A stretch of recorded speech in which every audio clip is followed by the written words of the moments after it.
Let's talk about radical acceptance, my friends. We're talking about erythrophobia, we're talking about skin flushing, facial blushing. We're gonna talk about radical acceptance today. Hold on.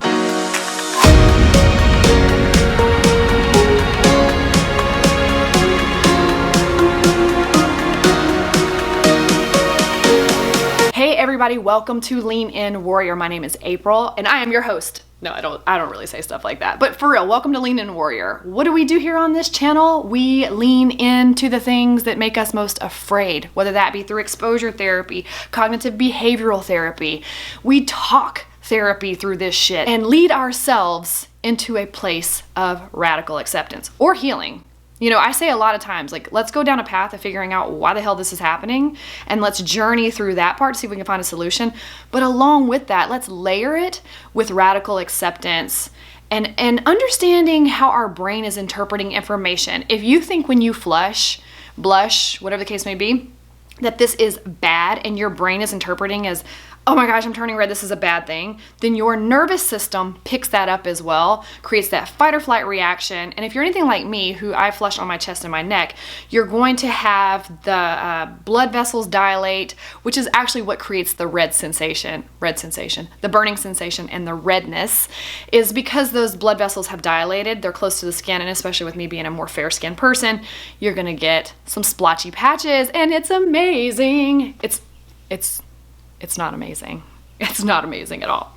However, here's the thing. When we talk about radical acceptance, it's not denial. I'm not talking about denying anything.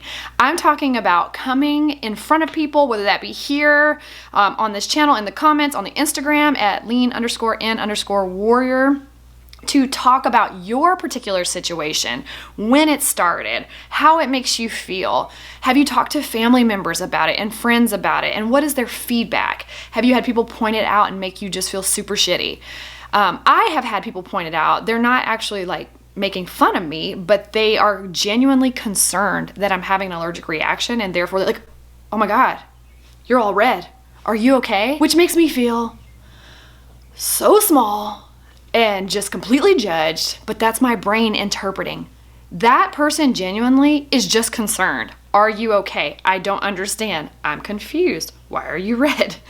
Should I call an ambulance? I am interpreting that in my own brain as they are judging me. They see me as weak. They think I'm not capable. They think I'm scared. They think I'm anxious, because a lot of times if you see somebody with stress hives, especially since mine's on my chest and my neck, if you see that happen on somebody, it's during a highly emotional state. Some sort of crisis is going on, some sort of situation's going on, or somebody's mad. I've seen people really pissed off get that super red chest. But when you're just chilling on a Tuesday afternoon in a meeting and there's nothing big going on, and then all of a sudden your body starts to overheat a little bit and you're having a reaction and you turn red. Little concerning. But anyway, brain is interpreting it as they're judging me. But I bet you if I was to ask that person, hey, this is how I feel right now, is this what you thought? They're gonna tell you no. I've had a couple people tell me, hey, I don't really think it's that big of a deal. It doesn't look that bad to me. I mean, I see it, but I don't think anything else about it. And then I watch people too. If you're a flusher, you probably watch to see if other people flush. I watch people as well in meetings and in social settings to see if they get red. I have seen people splotch like in little places, but not in like the full like I do. And I notice that no one seems to look, no one seems to notice, and no one calls it out. So I think when it comes down to radical acceptance, so much of what we're looking for is just getting our brain in a place of trying to understand when and why and how did we deem this as bad, and how do we switch that in our nervous system to know this actually is not a horrible thing. Now, let me disclaimer this with this.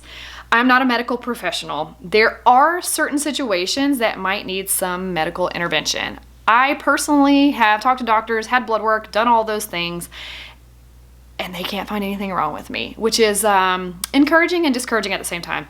Encouraging because there's nothing wrong with me, and discouraging because there's nothing wrong with me, so they can't help me find a solution. I have looked into histamine intolerance. I have looked into allergies to foods and other situations, which is kind of like a histamine intolerance. I've looked into therapy and done cognitive behavioral therapy, done exposure therapy, and done all these different things to see if that's what the issue was, and therefore we could find a solution. I have thought it was my birth control pills. I still think my birth control pills were having a very negative impact on me, but between progesterone and estrogen, something has been off and creating this reaction in my body, which is very similar to a histamine intolerance again. So if you have a cortisol release and your body responds to that cortisol, that stress hormone, it may create the skin flushing. If you're embarrassed, if you are upset, there's all these different things that you can journey down those roads to try to figure out what is causing this. But ultimately, radical acceptance is where you get yourself to a place of, if this never goes away, if I do all this research and all this searching, I don't want to be defeated every time something doesn't work out. I don't want to get in a place where I can't pick myself back up and find myself hopeless because I can't figure out what it is. I'm really not focused so much on a healing solution. I'm looking for radical acceptance, working through what is going on with my brain while also looking for options and things to help reduce what may be going on inside of my body. I had an experience with radical acceptance in 2011 when I had this debilitating season of anxiety and depression. I was having panic attacks nonstop, like every single day, all throughout the day. And one of the things that really helped me overcome that anxiety, here's the solution for overcoming the anxiety that I had, panic attacks. Ask them to keep happening. Ask them to be stronger. Taunt them. Is that all you got? Is that all you got for me today? You can't do better than that? Come on, I want to feel more. And I wanted to document it. The reason why that happened is because I wanted to document it for my book. And then guess what? I just couldn't have a panic attack anymore. Once I was leaning into the thing that I was running from, all of a sudden it just switched something in my brain to where I couldn't have a panic attack anymore. And I still have not had a panic attack since 2011. I absolutely cannot have a panic attack. I figured if I applied that same idea to erythrophobia, skin flight, because erythrophobia is where you are fearing that blushing happening, and therefore you like self-induce the anxiety because you're fearing it's going to happen, which in turn makes it happen. So if we get to a place in starting this channel and you know, being able to talk about it openly and want it to happen so I can document it to share that information here, but also leaning into it more and more to be able to talk about it and bring awareness with people, because you have no idea who you're sitting with that might have that going on, but they have it covered, or they have it on their arms, or somewhere else that they just feel insecure, or other insecurities that people are dealing with that has nothing to do with redness, but they just feel like they can't openly talk about it either.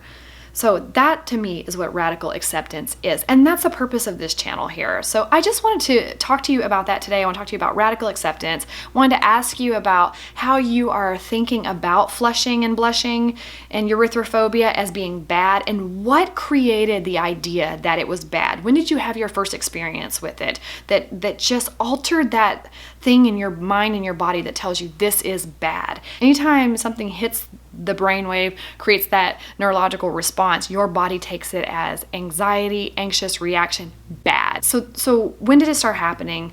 Who made you feel judged or put you in that place of feeling like this was an opposition for you?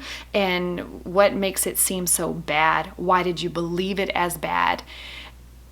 And where can you start focusing on leaning into it more? Who could you tell about it that you haven't been able to have an open conversation about just your true feelings because you feel so judged? And I think that's a great start to acceptance. I think it's a great start of just feeling that you're not alone, which is also one of the reasons why I created the channel here. If you like this video, please subscribe. I would love for you to join the tribe, the Lean In Warrior tribe, where we are continuously having conversations about leaning into the things that scare us most so that we can overcome and have that radical acceptance, but also community with people so that you know you're not alone, because you're not alone. You're absolutely not alone, and it's not by mistake that you have found this channel. We welcome you here. Be sure to subscribe so we can stay in contact with each other.